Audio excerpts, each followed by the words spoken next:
અને જેને નિશ્ચયનું અંગ દુબળું હોય ને તે સત્સંગમાં હોય, સાધુ હોય, હરિભગત હોય, તો પણ તેને એવા ઘાટ થાય જે શું જાણીએ આપણું કલ્યાણ થશે કે નહીં થાય. હારો છે થાય, થતું હશે એમ. એને જો કેવો કીધો, કંગાળને નપુસક આગળ આવે છે, એના માટે નપુસક શબ્દ કીધો છે. એની જોડે બેઠક ના કરાય, મહારાજે ના પાડી છે. જોઈએ હમણાં શું જાણીએ મારું કલ્યાણ થશે કે નહીં થાય, અને હું મરીશ ત્યારે દેવતા થઈશ કે રાજા થઈશ કે ભૂત થઈશ, બાકી કલ્યાણ તો ના જ થાય. એમ કંઈ થતું હશે? માસીબાનું ઘર છે, પોપાભાઈનું રાજ છે, આવું બોલે હો. જેને નિશ્ચય નથી ને ભગવાન સ્વામિનારાયણનો, એ આવું બોલે. અને કાર્ય સત્સંગમાં મોટે ભાગે આવું છે. બોલો,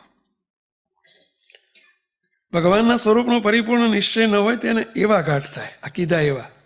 અને જેને પરિપૂર્ણ નિશ્ચય હોય તેને તો એમ સમજે છે મુને, જ્યારથી આ ભગવાન મળ્યા તે દિવસથી જ મારું કલ્યાણ થઈ ચૂક્યું છે.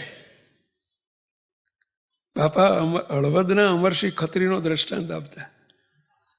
હળવદના અમરસિંહ ખત્રી હતા. ખત્રી એટલે બ્રહ્મભટ્ટ, પેલા બ્રહ્મક્ષત્રિય કહેવાય, ખત્રી કહેવાય. અને ધોબીનો ધંધો, પેલો રંગાટીનો કપડા રંગવાનો ધંધો કરતા. એ જમાનામાં મશીનરી ને બધું નહોતું, તળાવના કાંઠે જઈને બિઝનેસ હતો એમનો.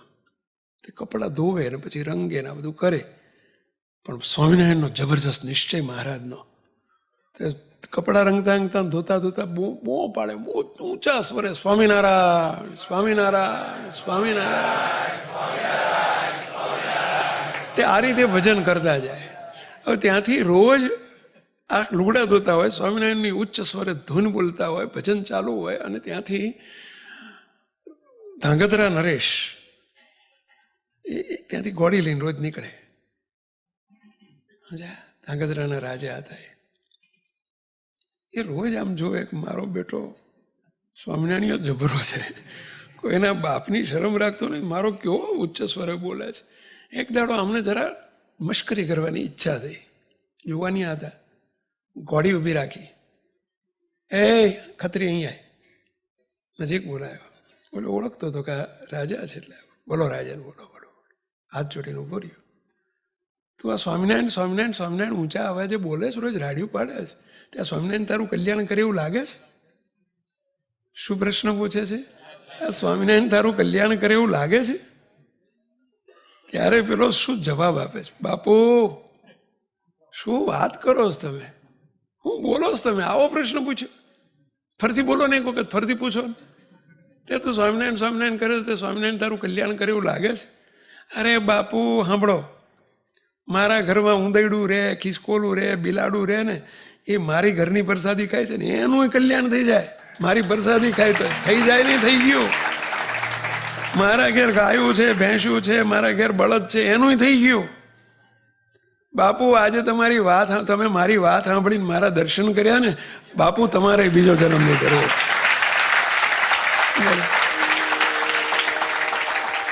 બાપુ કે હે નહીં, હા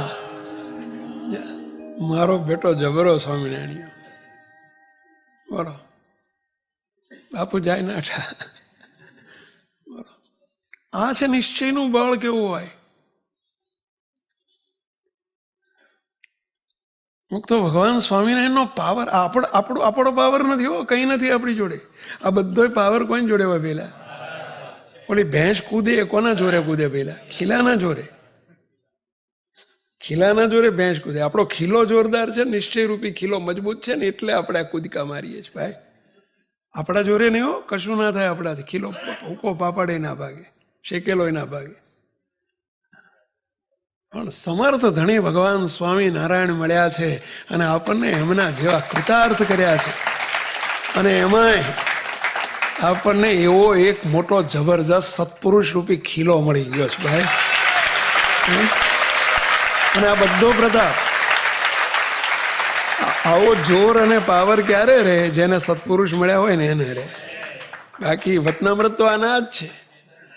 ના વાંચ્યા કરે તો એ ના ઘેડ પડે. એમ થતું હોય છે, એમ થતું હોય છે માસીબાનું ઘર છે, પોપાબાઈનું રાજ છે. એટલે આ પોપાબાઈનું નહીં, અનંતકોટી બ્રહ્માંડના ધણીનું રાજ છે. પોપોબાઈ શું કરે બિચારા? પોપોબાઈ શું કરે? બાપા શબ્દ બેઠા બોલતા, પોપોબાઈ શું કરે? કેવા મળ્યા ને કેવા કર્યા, કલ્પના તો કરો.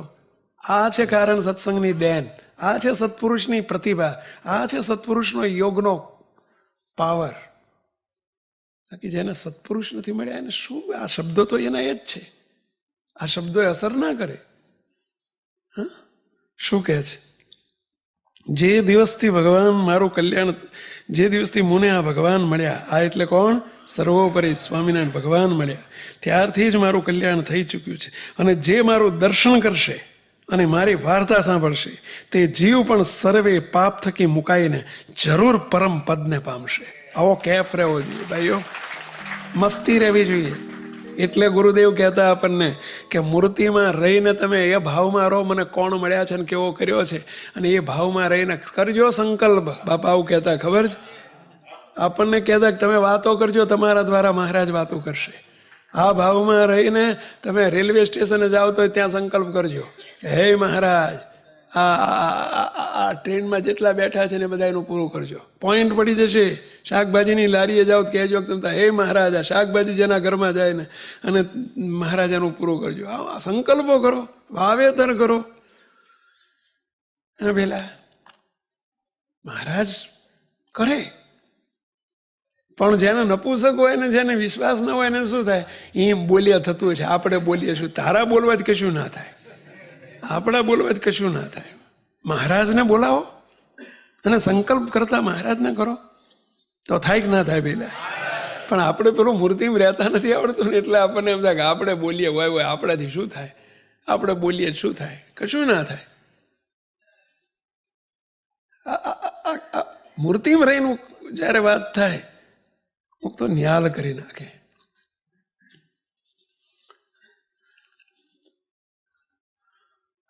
બાબુલાલ યાદ આવે છે, આપણે ઓસ્ટ્રેલિયા તમે જોડે હતા અમારી જોડે એક વખત. એક પ્રસંગ નીકળ્યો હતો, તમને કદાચ યાદ હોય તો.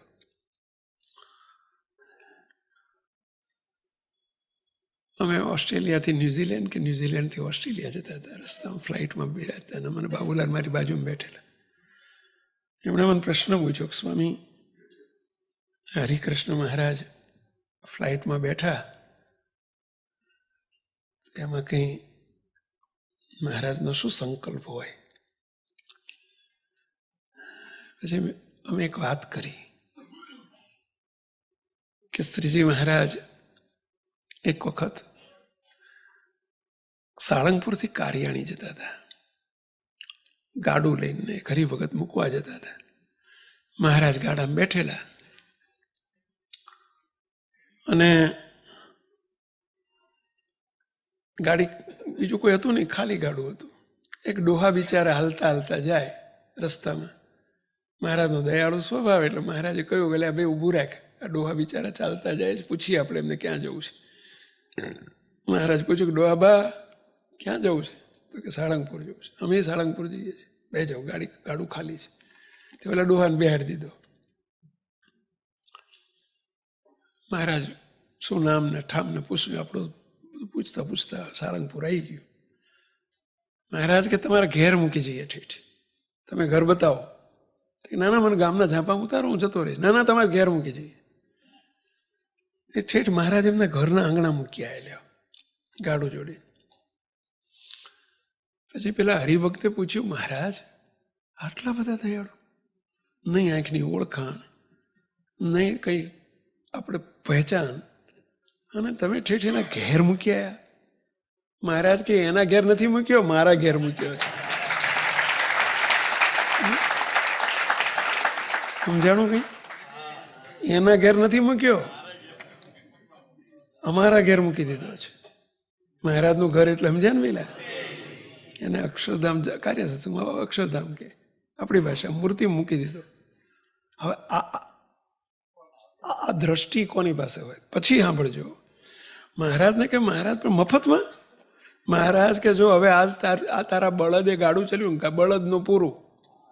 આ ગાડામાં જે બેસે એનું હવે પછી જ્યાં જેટલા બેસે ને બધા એનું પૂરું. જ્યાં સુધી આ ગાડું ટકશે એટલે સમજ્યા, ચાલશે, એમાં જેટલા બેસે ને એના જેટલા ગાડે જોડાશે બધા એનું પૂરું. એટલે બાબુલાલને કીધું આ એક ગાડું જ છે ને, ઓલું 2 બળદનું ગાડું હતું.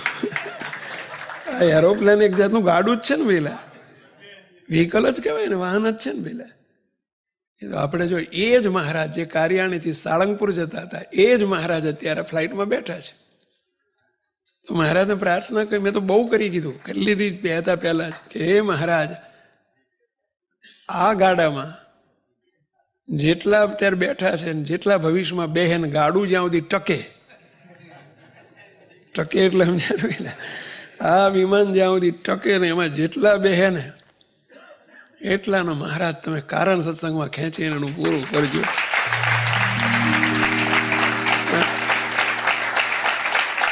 પછી મને કે સ્વામી આટલું જ?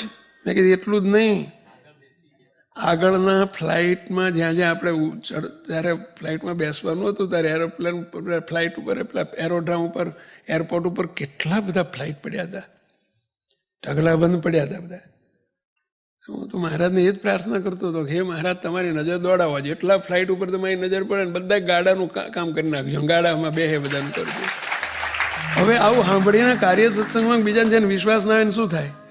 હવે હિમ થતું હશે, ફાંકા માર્યા થતું હશે. એટલે ભાઈ આપણે બધા આમાં જ આવા સંકલ્પો મોટા પુરુષના ભૂતકાળમાં થયા હોય એમાં જ ફાવી ગયેલા છીએ. આપણે એમાં ફાવી ગયા છીએ. બાકી આપણા સાધન સામું જોવે, આપણી પાત્રતા સામું જોવે, આપણી કરણી સામું જોયું હોત ને તો અહીં બેહત, અહીં હોત આપણે, આ કારણ સત્સંગમાં એમાંય હોત. પણ હવે કોઈક ભૂતકાળમાં કોઈક એવા દિવ્ય પુરુષો અને એમના સંકલ્પોમાં આવી ગયા હશું, દ્રષ્ટિમાં આવી ગયા હશું, સંકલ્પમાં પ્રસાદીમાં ગમે તેમ આવી ગયા હશું, એમાં અત્યારે ફાવી ગયા છીએ. એમ અત્યારે વાવેતર કર્યું છે. બાબુલાલ થાય આવી રીતે આવા ફ્લાઇટમાં બેહન બધા જે બેહન બધા એમ થાય, એમ જ મેળ પડે. અને આ કારણ સત્સંગ કૃપાનો માર્ગ છે ને એમાં ફાવી ગયા ભાઈ. ડોક્ટર સાહેબ જો તમે આ તમને મોડે પકડી લીધા, આ કોઈક સંકલ્પમાં આવી ગયા છો ભાઈ. અને મોટા પુરુષનો આ જ મોટા પુરુષનો પ્રભાવ અને પ્રતાપ કે જે અખંડ મૂર્તિમાં છે. અને એમના સંકલ્પના કરનારા કોણ હોય? પેલા મહારાજ કરતા હોય. હવે મહારાજ સંકલ્પ કરે તો ઉલતાની સુલતાની કરી શકે કે ના કરી શકે? પહેલા વિશ્વાસ જોઈએ.